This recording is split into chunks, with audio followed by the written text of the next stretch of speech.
大家好，歡迎收睇香港稅學堂嘅頻道，記得訂閱我哋頻道啦，咁你就可以第一時間知道最新嘅社福資訊啦。今日會同大家介紹一啲吞咽困難嘅改善方法。香港大約每5個人呢，就有1個人係長者，與年齡老化相關嘅疾病，例如係認知障礙症啦、肌少症、柏金遜症、中風等等，都係有機會呢就會引致吞咽困難嘅問題啦。而根據衛生署嘅資料顯示，喺一啲中風嘅長者當中，有2成到4成嘅患者會有唔同程度嘅吞咽困難。吞咽困難呢，就係指喺飲食、吞唾液或者係藥物嘅吞咽過程當中遇到困難，唔能夠安全有效地將食物由口送到胃部內，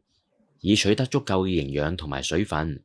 吞咽困難可以由唔同類型嘅疾病引起。一般嚟講呢，吞咽困難可以係由控制吞咽嘅肌肉或者係神經受損所引致嘅。常見嘅成因例如係中風啦、柏金遜症、認知障礙症、鼻咽癌、腦損傷、胃酸倒流、手術或者係治療後嘅副作用等等。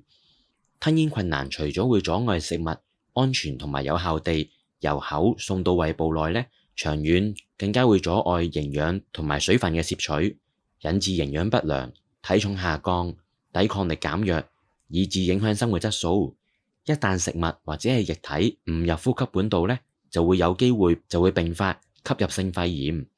嚴重者更加可以致命。因此，吞咽困難為長者嘅健康帶來威脅，需要盡早處理嘅。長者吞咽困難嘅成因主要分為生理性老化退化，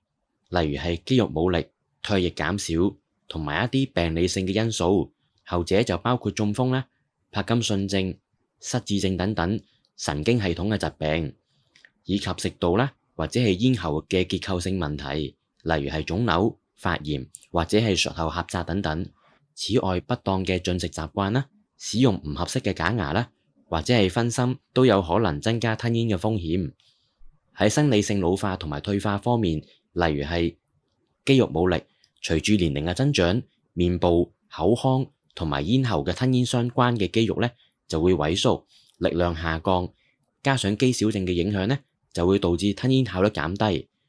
另外就係唾液減少，口腔唾液分泌減少，會使到食物更加難潤滑同埋形成食團，增加吞咽難度。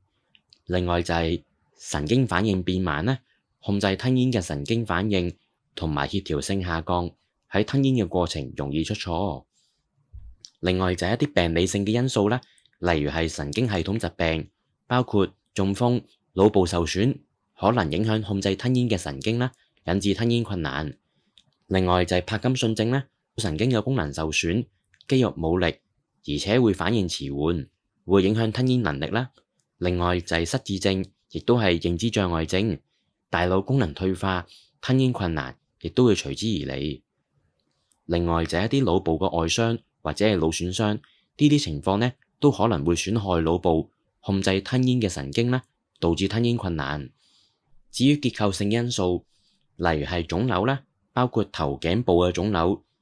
或者係良性嘅腫瘤等等呢，都可能會壓迫食道，引起吞咽嘅困難。另外就係發炎或者係疤痕，可能因為食道呢受到強酸、強鹼嘅腐蝕等等異物嘅傷害，或者係手術後嘅疤痕、組織結疤等等，都可以導致食道狹窄。另外就係一啲手術後嘅副作用啦，例如係化療、放療等等，都可能會引發口腔嘅潰傷或者係唾液黏稠，增加吞咽困難。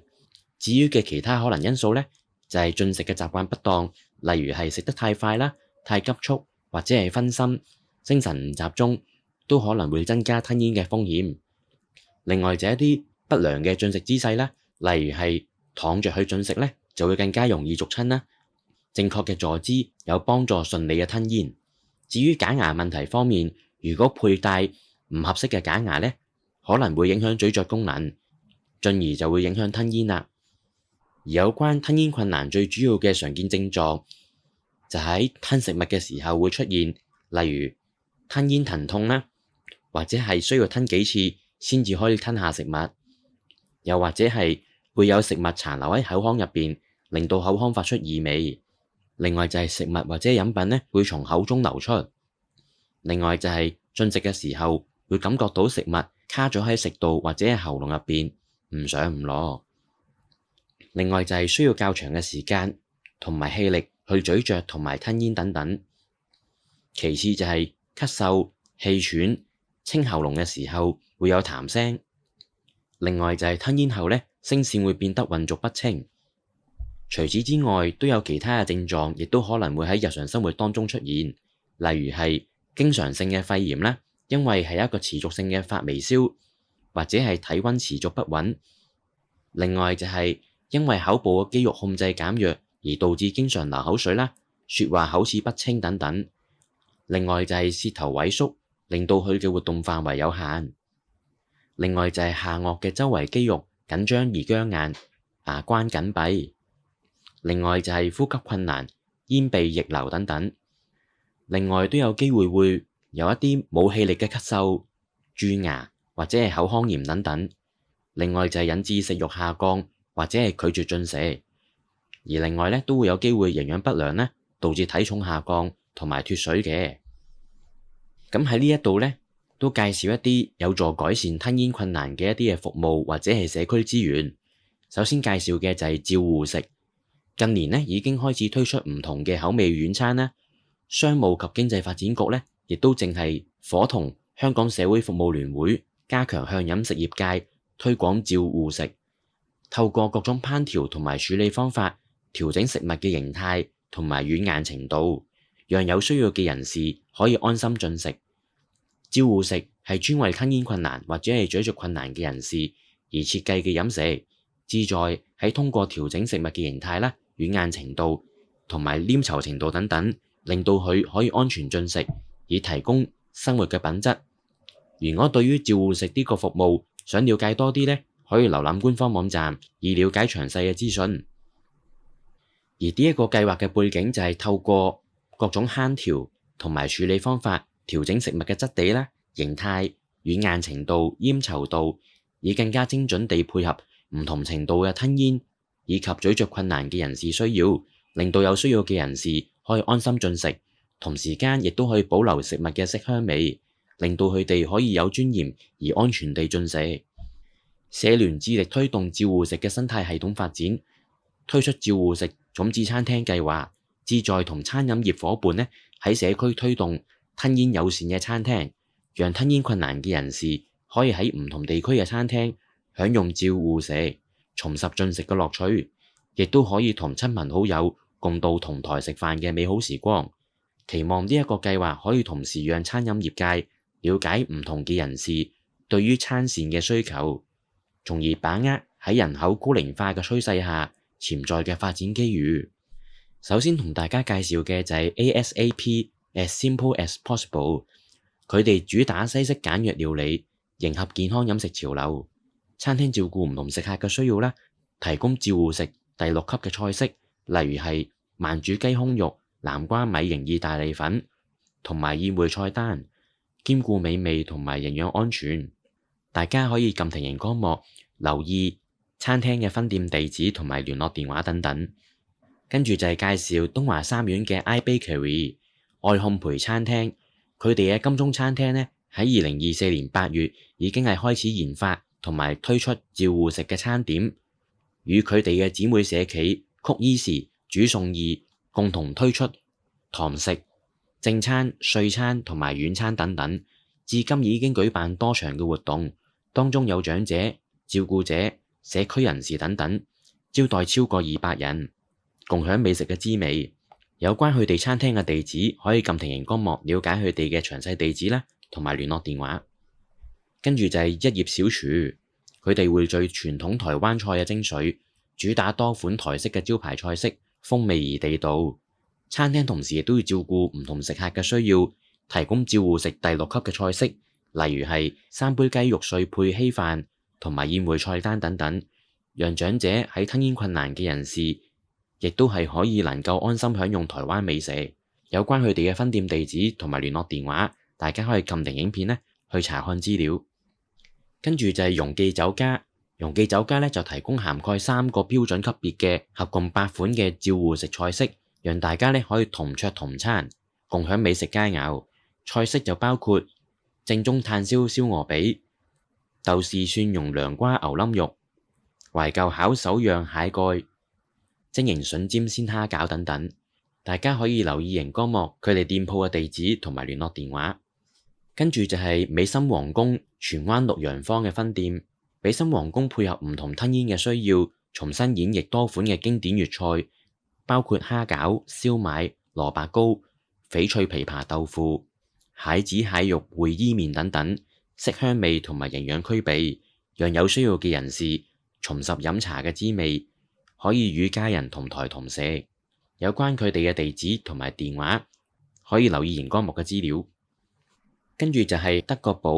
Happy Kitchen Cafe and Bar 與香港社會服務聯會合作，參照照護食嘅標準指引，製作出合共11道符合呢一個 IDDSI 國際吞嚥障礙飲食標準嘅照護食餐單，更加係全港首間有齊 Level 1至7 EC 合共7個等級嘅種子餐廳。有關佢哋嘅地址同埋電話，可以留意熒光幕嘅資料。